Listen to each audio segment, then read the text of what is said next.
You're watching eNews 7 p.m. edition live from Johannesburg. I'm Kathy Mutatlana. It's great to have you with us this weekend. Here are your top stories tonight. Numerous homes have been flooded as persistent heavy rains lash parts of Gauteng and the Free State. Anger and frustration as the Nigerian Electoral Commission postpones its elections yet again. Let's kick off our bulletin here. Rain continues to batter parts of Gauteng, and in the informal settlement of Villa Lize on the East Rand, homes have been flooded as a result. The shoddy pathways have simply turned into a muddy affair. Reporter Michael Apple has the story. A community living on the fringe. Villa Lize informal settlement on the East Rand started about 6 years ago. Basic services are almost non-existent. The roads a muddy nightmare. Live wiring from illegal electricity connections lies in puddles of water. Persistent rain has flooded homes, some yards completely waterlogged. This resident doesn't believe her fortunes will change. The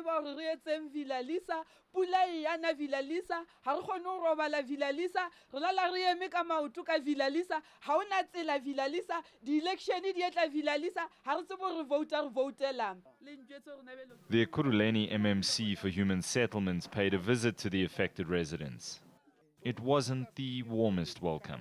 No, MMC, you are the one that is grandstanding. Don't grandstand. We've been with this community for a long time. MMC people are tired and they're angry. How quickly are you able to give assistance? Well, we had already started to resolve the problem of Loliwe and other neighboring informal settlements. For the longest of time, they've been complaining about electricity. We have already appointed about 14 contractors. We're going to start with the process of electricity. Let's have a list. This councillor, however, isn't moved by the promises of government.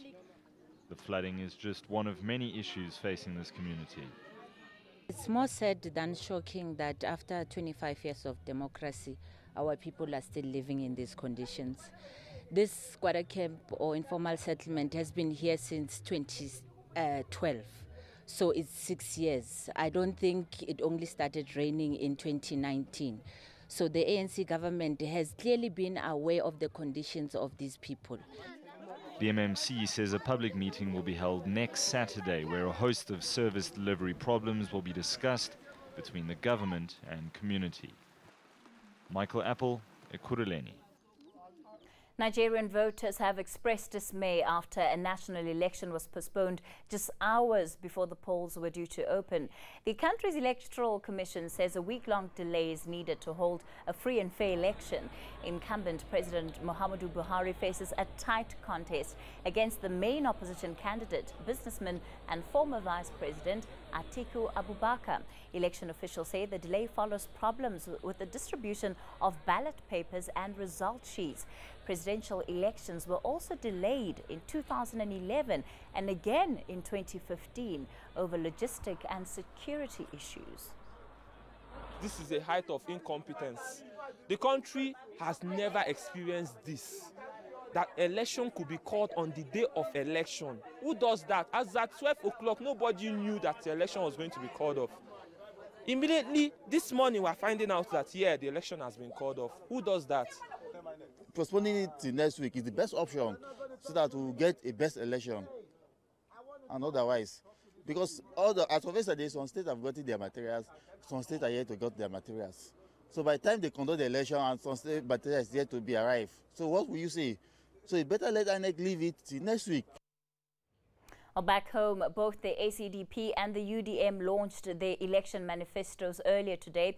UDM leader Bantu Holomisa says the ANC has to thoroughly consult if it's serious about changing the state of parastatals. The party launched its election manifesto in KwaZakele Stadium in Port Elizabeth. The first thing you do is stop this nonsense of cadre deployment in those institutions. There are a lot of black and white South Africans who are competent, who, if they are appointed on merit, they can turn the situation around and that the jobs would be secured in those institutions. But as long as ANC is working alone, without consulting other stakeholders in South Africa, they are not going to succeed. The African Christian Democratic Party also launching its manifesto. They say putting criminals behind bars are one of the first moves they'd make to restore the country's economy. Party leader Kenneth Mesher assured hundreds of ACDP supporters at the party's election manifesto in Cape Town that criminals will fear the law under his party's government. Our dream is to see South Africans, particularly women and children, walking in the streets without fear, being in communities at night, not fearing that they might be violated, they might be mugged or raped even, because rape is escalating in South Africa. The ACDP is saying criminals must be punished severely. Criminals must come to a place where they fear the arm of the law. Today they don't fear, to an extent that some criminals, when they leave prison, they want to go back. They say it's better for them there because there's poverty outside, life is better in prison. For as long as that is the case, we are going to have a repetition of crimes all the time because people don't fear punishment. So that's the first thing that we say, we must punish the criminals. President Cyril Ramaphosa today delivered the keynote address at the launch of the ANC's Limpopo manifesto launch in Thohoyandou. Our reporter Moloko Moloto was there and filed this report. The African National Congress in Limpopo launched its provincial manifesto at the Thohoyandou Stadium in the district of Vembe. This is the area which many of our viewers would remember wherein the executive mayor and some of the people in that municipality had invested unlawfully 300 million rand into the VBS bank. Now, the president really, for people who watched or listened to him when he was delivering the State of the Nation address, those who were here listening to him would be aware that he said nothing new, entirely nothing new today. Of course, he reiterated that the ANC is going through a process of renewal, acknowledging that the past few years have been difficult for the ANC, wherein people were looting state resources. However, saying that will come to an end. The president has just left the stadium. He is going to the families of the two activists who were killed because they had been vocal about this VBS. They were buried last week. These are the two officials who worked in the Vembe district municipality. Our viewers will remember that in November, one councillor was killed in Beggarsport simply because he was also vocal against this VBS. The Higher Education Department says students who've passed should not be prevented from registering because of outstanding fees. Challenges with student funding at universities have again been making headlines. Thousands in the country have been protesting the financial exclusion of some students. The Minister said very clearly, and I'm going to read her words so that we don't get them wrong, is to say that no NSFAS qualifying student who was registered in 2018 and who's been admitted to a university and meets the academic criteria for continuation should be prevented from registering for 2019 due to outstanding fees. Now, what she was referring to there are the students who are on the old conditions of NSFAS, the new bursary scheme, who may have outstanding debts due to the cap that was provided by NSFAS being less than their actual fee. So these students, there has been a process around. In 2018, they were able to register by signing an acknowledgement of debt form, which enabled us to do a due diligence on what was owed to universities by these students. And again in 2019, the same process is being implemented. And therefore, they should all be able to register. Still ahead in the bulletin, school-based sexual and reproductive health services are about to be made available in schools. We'll bring you more on this story shortly.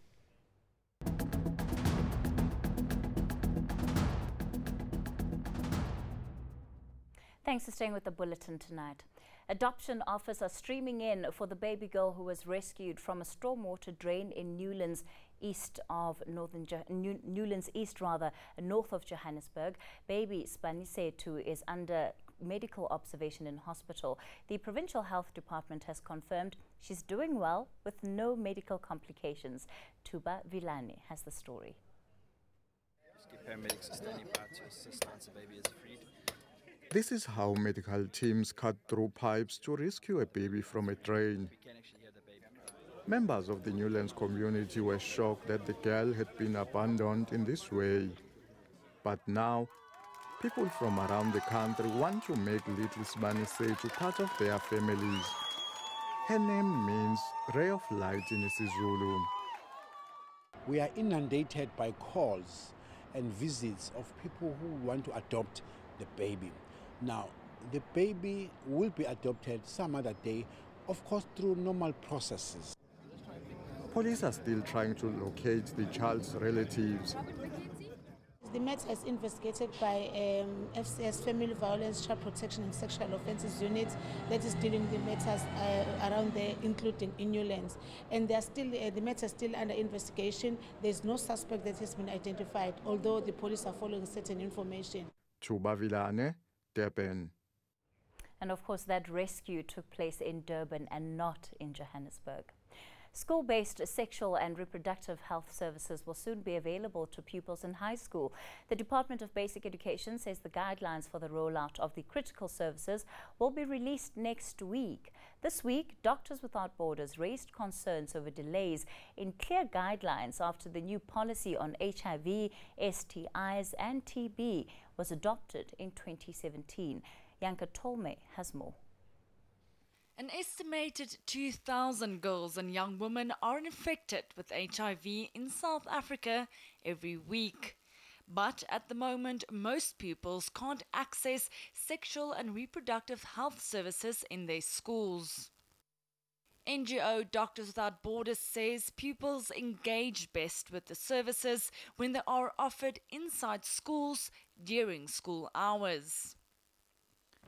In 2017, the Department of Basic Education adopted a new policy which aims to make these critical services available, along with condoms and HIV counselling and testing on school grounds. But MSF says implementation of the services has been held back for nearly 2 years due to lack of clear guidelines. The department says work has been ongoing, but maintains it's a complex process. Policy development processes take long by nature. In fact, these 2 years that people are talking about is nothing to compare to the delays that we see when developing other policy. We must not rush policy. It says the process is now in its final stages.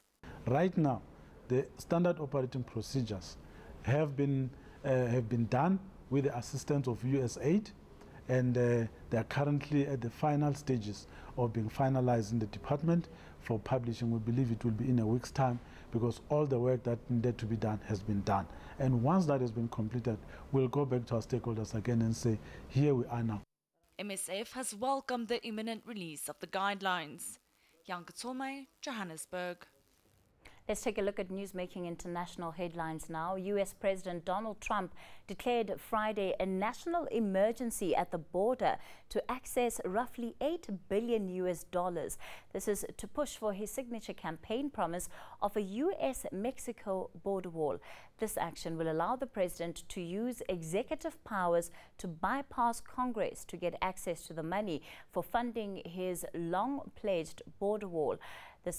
It follows a 2-month confrontation between the White House and congressional Democrats and a record-breaking 35-day partial government shutdown, which ended late January. Yellow Vest protesters are still not impressed by French President Emmanuel Macron's presidency. They began their march again today, making it the 14th consecutive weekend of demonstrations. The protest began last year in November, and they've undermined Macron's authority. A survey by respected pollster Elab, published on Wednesday, showed 56% of French people think the movement should call off the weekly protests. After the break, we have your weather details, and then women around the world gave birth. None of these women. R&B superstar Mary J. Blige swaps her singing vocals for a role in an award-winning American comic book series adapted for television. Tanya Neft catches up with the cast in London.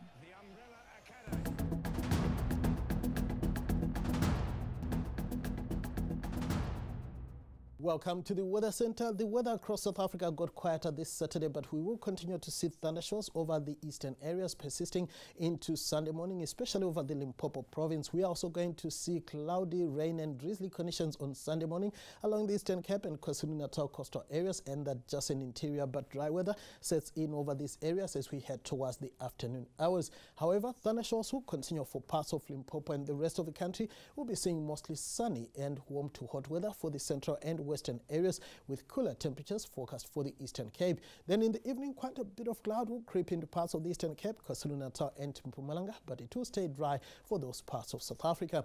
Now, another mostly sunny and hot day is forecast on Sunday over much of the Northern Cape, where highs in the lower to mid-30s are forecast in most areas, Upington making it to around 37 degrees. It will be mostly sunny for the western areas of the Western Cape, Cape Town warming to around 29 degrees. Partly cloudy skies for the southern areas, with George peaking at around 24 degrees. Light rain is forecast for the first half of your Sunday along the Eastern Cape coastal areas. It's going to be warm across much of the province, with highs mostly in the mid to upper 20s. We are expecting light rain as well for the KZN coastal areas for your Sunday morning. Durban, Richards Bay and Pietermaritzburg all peaking at around 27 degrees. A bit of rain is also forecast for the eastern areas of Mpumalanga. It will be mostly sunny and pleasantly warm for the Highveld areas. We are also going to see light rain for eastern Limpopo, thunderstorms for the western sections, Polokwane peaking at around 25 degrees. Clear skies are forecast in most areas across the northwest, where highs in the lower 30s are forecast for your Sunday afternoon. It will also be sunny for the western areas of the Free State, with highs mostly in the lower 30s. Partly cloudy skies are forecast in Gauteng, where top temperatures in the upper 20s are expected. Now here's looking ahead to your Monday. We are going to see mostly sunny and warm to hot weather across much of the country, just a bit of rain around Richards Bay. Then on Tuesday, sunny skies persist for much of the country with hotter afternoon temperatures. And finally, comic book fans, you're in for a treat, and it involves the popular songstress Mary J. Blige.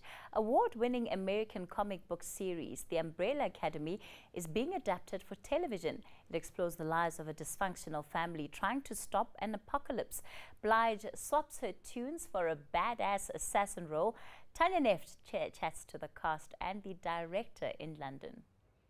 Home to the Queen, Big Ben and afternoon tea. London is where we get to meet the cast of a brand new Netflix series, The Umbrella Academy. Back in 1989, on the same day, 43 infants were born to different women. Only 7 survive and subsequently are adopted by an eccentric billionaire who creates the Umbrella Academy. They all have special powers that could save the world from an imminent apocalypse. I give you the Umbrella Academy. What a wonderful combination of gory action and a lot of comedy as well. But you also found that very good balance of telling real stories through this action film, really. We wanted to tell really relatable, heartfelt stories about a family that anyone could relate to. So there's a lot of dark comedy, it's subversive, but really you care about these characters. Well, the acting bug bit when I was 7. And I was in a school play, and it was something that I always wanted to do, but singing was something that I really, really wanted to do. And the acting didn't present itself until I became a huge star. And then someone asked me did I want to be on the Jamie Foxx show, and I was like, uh-oh, here we go. Does anyone wish to speak? It was a monster. The Umbrella Academy premieres on Netflix this month. Tanya Neft, London. Best job in the world, Tanya Neft there. Well, let's remind you of the headlines we're watching this hour. Numerous homes flooded as persistent heavy rains lash parts of Gauteng and the Free State. Anger and frustration as the Nigerian Electoral Commission postpones the national election. From me and the rest of the team, good night.